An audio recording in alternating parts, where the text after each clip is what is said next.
तो साधु को एक शांत एकांत में बैठ के भजन करना चाहिए, ध्यान करना चाहिए। क्यों घूम रहे थे? बोले महात्मा लोग व्यर्थ में नहीं घूमते, सत्संगार्थम, सत्संग करने की भावना से विचरण कर रहे थे। भजन ध्यान एकांत में हो जाता है, पर सत्संग थोड़ी होता है अकेले में। सोचा कोई संत वैष्णव भक्त मिले तो बैठ के कुछ भगवत चर्चा करें, क्योंकि कथा मात्रैक जीवन, भगवान की कथा ही इनका जीवन था। चारों का ये वैशिष्ट्य है, भगवान की कथा के बिना नहीं रह पाते। जैसे किसी का जीवन चाय का प्याला बन जाता है, चाय ना मिले तो सिर फटने लगता है, क्योंकि वो जीवन का अंग बन गया, व्यसन बन गया है।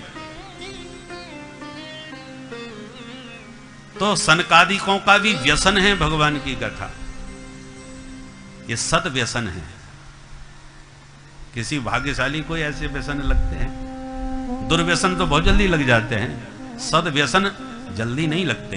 और कदाचित किसको कोई सद व्यसन लग जाए तो फिर जल्दी छूटता भी नहीं। तो सनकादिक घूमते रहते हैं, कोई मिल गया तो प्रेम से बैठ के चारों कथा सुनते हैं, और जब देखते हैं कि आज पूरा दिन यूं ही बीता जा रहा है, कोई नहीं मिल रहा, तो फिर चार में से एक वक्ता बन जाता है, तीन श्रोता बन जाते हैं, घर का सत्संग चालू। ऐसी इनकी विशेषता है।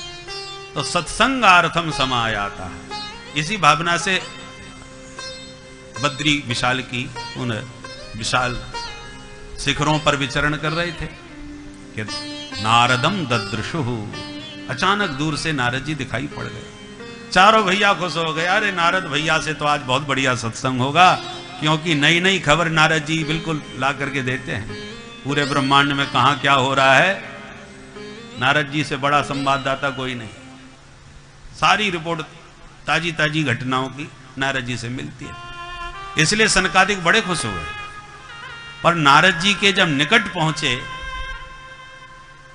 तो बड़ा आश्चर्य हुआ, क्योंकि नारद जी के मुख पर अत्यंत चिंता के चिन्ह दिखाई पड़े। बहुत अधिक व्यग्र, अशांत, परेशान नारद जी दिखाई पड़े। तो चारों भाई हैरान हो गए कि जो दूसरों की परेशानी दूर करते रहते हैं, आज ये महात्मा कैसे परेशान घूम रहे हैं। तो चारों ने नारद जी से प्रश्न किया, कथम ब्रह्मन दीन मुख कुतश्चिंता तुरो भवान, त्वरितं गम्यते कुत्र कुतश्चागमनं तव, इदानीं शून्यचित्तोऽसि गतवित्तो यथा जन,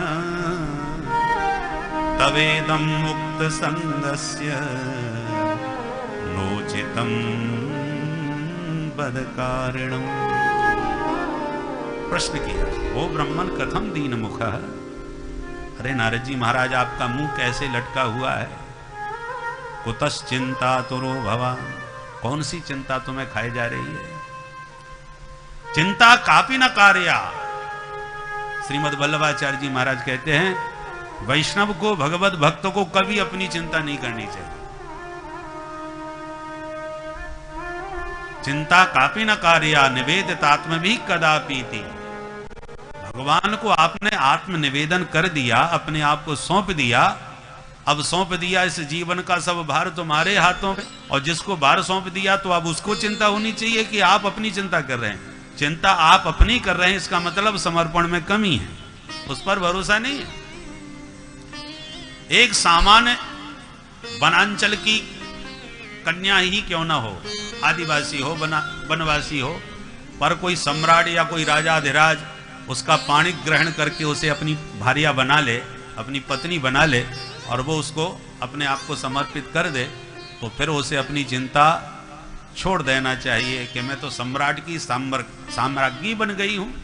अब थोड़ी रही वो वनवासिन, अब तो वो महारानी बन गई है।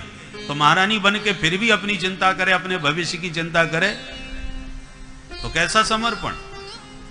अब तो संसार का सामान्य व्यक्ति भी उसकी तरफ निगाह उठा के नहीं देख सकता, महारानी बनते ही उसका प्रभाव बदल जाता है। ऐसी जीव जगत में तभी तक भटक रहा है जब तक भगवान का नहीं बना, और जब उसने भगवान को अपना मान लिया और भगवान को आत्मसमर्पण कर दिया, तो फिर अब उसकी सारी जिम्मेवारी भगवान के हाथ में है, फिर उसे अपनी चिंता बिल्कुल छोड़ देना चाहिए। पाताल भूतल व्योमश्चारण छद्मचारिण न दृष्टुमपि सक्तास्ते रक्षितम राम नाम भी। भगवान नाम से जो रक्षित हो गया, भगवान को जो समर्पित हो गया, वो पाताल में रहे, भूतल में रहे या व्योम में विचरण करे, किसी की सामर्थ्य नहीं जो उस पर कुदृष्टि से देख सके। न दृष्टुमपि सक्तास्ते, क्योंकि रक्षितम राम नाम भी, राम नाम से रक्षित है। तो नारद जी, तुम जैसा भक्त जो सदा भगवान के चिंतन में डूबा रहता है, फिर भी चिंता, कुतश्चिंता तुरो भवा, तुम्हें किस बात की चिंता है? संसारी लोग चिंता करें तो बात समझ में आती, तमाम प्रपंच होते हैं, जिम्मेवारियां होती हैं, पर तवेदम मुक्त संगस्य, महात्मा जी आप तो मुक्त संग हो, विवाह शादी करी नहीं, आगे पीछे कोई है नहीं, और भगवान की भक्ति में लीन रहते हो, तो फिर तुम्हें किस बात की चिंता हो गई? संसारी चिंता करता है तो संतों के पास पहुंचता है, महाराज मेरी चिंता दूर करो, मेरी समस्या दूर करो। पता चला महाराज जी स्वयं टेंशन में बैठे, तो बोली अब संसारी कहां जाएगा? लोग बीमार होते हैं, डॉक्टर के पास जाते हैं, और डॉक्टर खुद बीमार पड़ा हो तो मरीज किधर जाए? सदगुरु वैद्य वचन विश्वासा, संत सदगुरु वैद्य के समान होते हैं, जो संसारी जीवों का भवरोग दूर करते हैं। आप स्वयं रोगी नजर आ रहे हैं। नोचितम बद कारण, आप जैसे संतों को इस प्रकार से चिंता में डूबे रहना उचित नहीं लगता, इसलिए हमें अपनी चिंता का कारण बताओ। नारद जी ने तुरंत प्रणाम करते हुए कहा, भैया आपको मिल गए, मैं सचमुच बहुत परेशान हूं आज, और मैं परेशान क्यों हूं वो सुनिए। इस पृथ्वी में सर्वोत्तम सत्संग का आनंद मिलता है तो केवल भारत भूमि में, भारत के अतिरिक्त ये आनंद कहीं नहीं।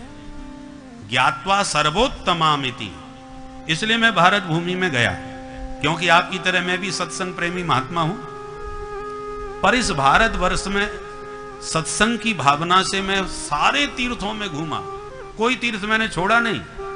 पुष्करम च प्रयागम च काशीम गोदावरीम तथा हरिक्षेत्रम कुरुक्षेत्रम श्रीरंगम सेतु बंधनम एवमादिषु तीर्थेषु भ्रममाण इतस्ततः नापश्यम कुत्रचिच्छरम मनः संतोषकारकम।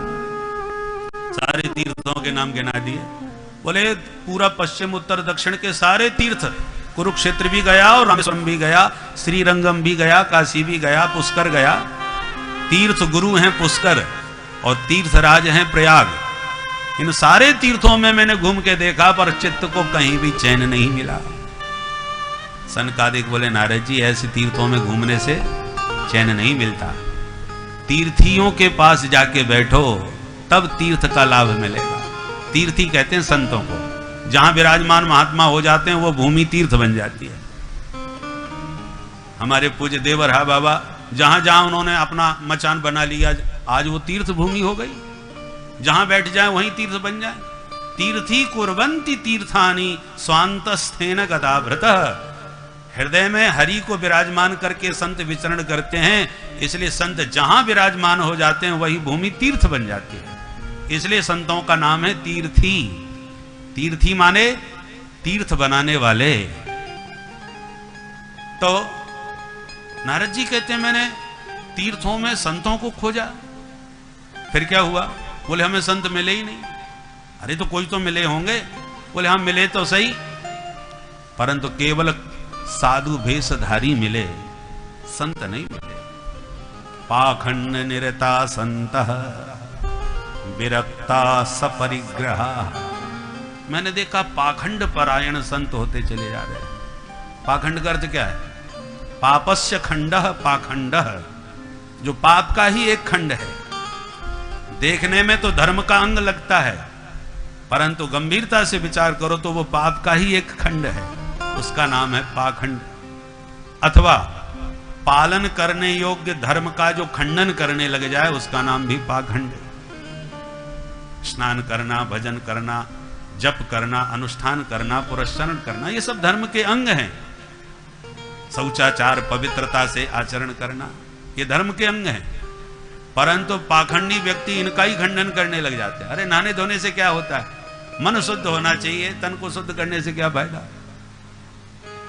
माला फेरने से क्या फायदा, मन तो लगता ही नहीं है माला फेरत। इस प्रकार से पालन करने योग्य जो धर्म है उसका जो खंडन करे वो पाखंड है। तो नारद जी कहते हैं मैंने पाखंड परायण साधुओं को देखा, विरक्ता सपरिग्रह, जो विरक्त महात्मा है वो परिग्रह से युक्त हैं। परिग्रह माने दान पुण्य का जो धन होता है उसको परिग्रह कहते हैं। महाविरक्त आश्रम और ठाट बाट की कोई कमी नहीं। तपसी धनवंत दरिद्र ग्रही, कलि कौतुक तात न जात कही, गोस्वामी जी ने वर्णन किया है। तो हमने देखा कि पाखंड पूज रहा है। कलि दावान ले नाद्य साधनम भस्मतांगतः, मुझे लगा कि कलयुग रूपी दावाग्नि ने आत्म कल्याण के जितने साधन थे उन सब में आग लगा दी। जैसे दावाग्नि के लग जाने पर सारा जंगल भस्म हो जाता है, ऐसी कलयुग की दावाग्नि ने आत्म कल्याण के समस्त साधनों को भस्म प्राय कर दिया है, सब में विकृति पैदा कर दी। महादंभी पाखंडी लोग ध्यान योग समझाते हैं, ध्यान योगस् ततोगतः, जो भगवान के गुण गण कथा वार्ता जो भगवान में प्रेम उत्पन्न कराने का साधन है, तो कथाएं तो कलयुग में बहुत होंगी। विप्रैर भागवती वार्ता गेहे गेहे जने जने, पर कारिता कण लोभेन कथा सारस्ततो गतः। कथा वार्ता में भी धन की प्रधानता होती जा रही है, धन पर। भागवत का अर्थ क्या है वो नहीं मालूम, पर भागवत से हमें अर्थ कितना मिलेगा उस पर दृष्टि प्रधान होने के कारण न तो वक्ता का भाव भागवत में है और ना ही श्रोताओं